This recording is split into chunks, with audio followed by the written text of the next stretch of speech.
Hello everyone and welcome back to my channel.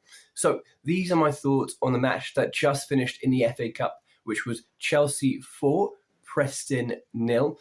And it's one of those games where if you didn't watch the match and you just looked at the scoreline, you would think Chelsea absolutely dominated, blew Preston out of the water and had an easy, comfortable win.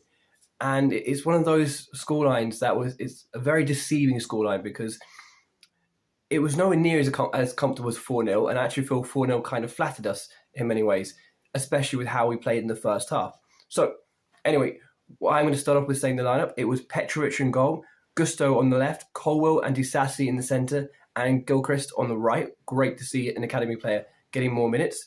We have Enzo and Caicedo in the midfield, and just in front we have Mudryk, Cole Palmer, Sterling, and then Brozier up front. So as we get into the actual first half, it was overall it was a really poor start from Chelsea. The passes were sluggish. There was no intensity. People weren't finding each other. Players were making runs. We were so focused on the right hand side that I don't think I really saw anything of Mudryk or even anything Brozier. It was just very poor overall. And I think they maybe had more shots on target in that first half than we did, because there's only one big chance that happened in that first half, and that was when Enzo did a great pass over the top, great to find Palmer, and Palmer just missed the target. But which again, normally he scores that sort of chance, and I was actually surprised that he missed. But yeah, it wasn't a good first half. And going into halftime, if you were a Preston player or Preston coach or anything like that, you were definitely a lot happier than Pochettino or any of the Chelsea fans, considering Chelsea went with a very strong lineup. It's not like it's a cup game and Chelsea played like a bunch of academy players. This is a sort of starting 11 that has been playing in the Premier League week in, week out for the last few months. So again, nothing really happened in that first half.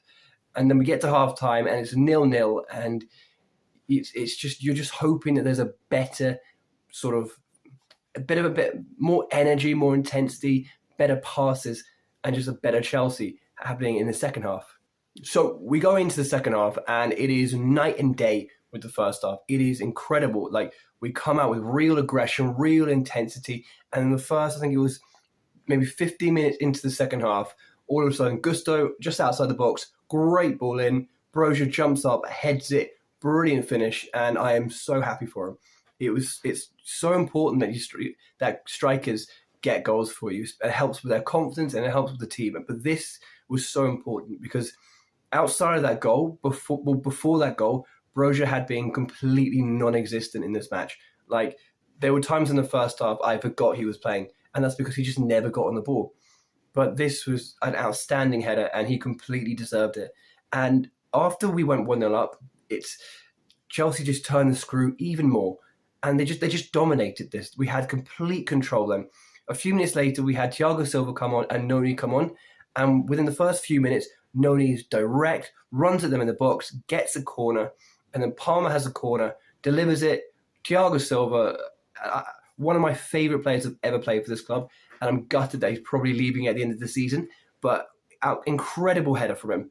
And all of a sudden, 2-0 up, and you're just there like, it's done.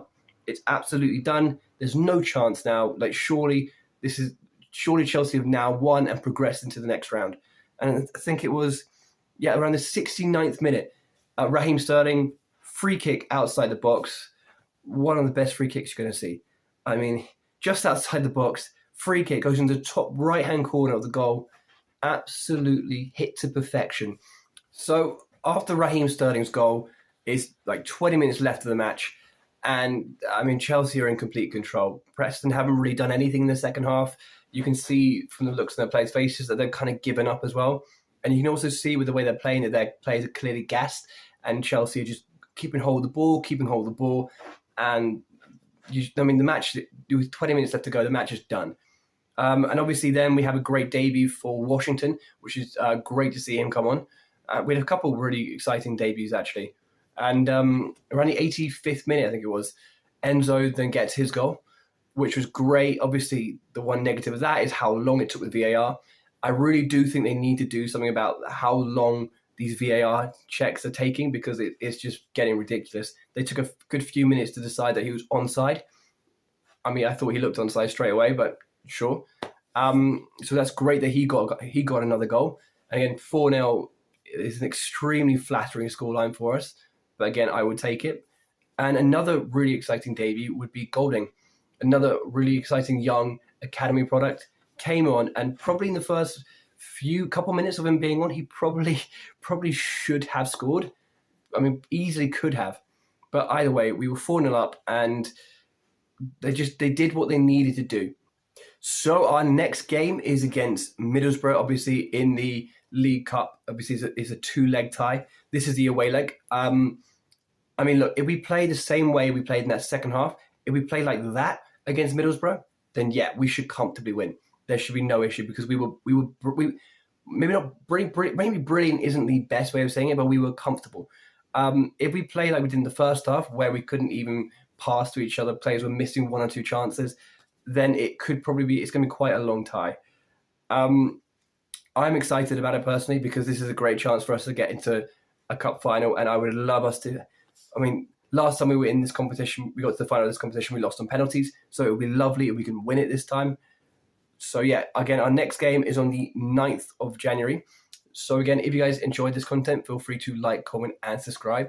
And I will see you all on the 9th, when we have hopefully comfortably won that first leg.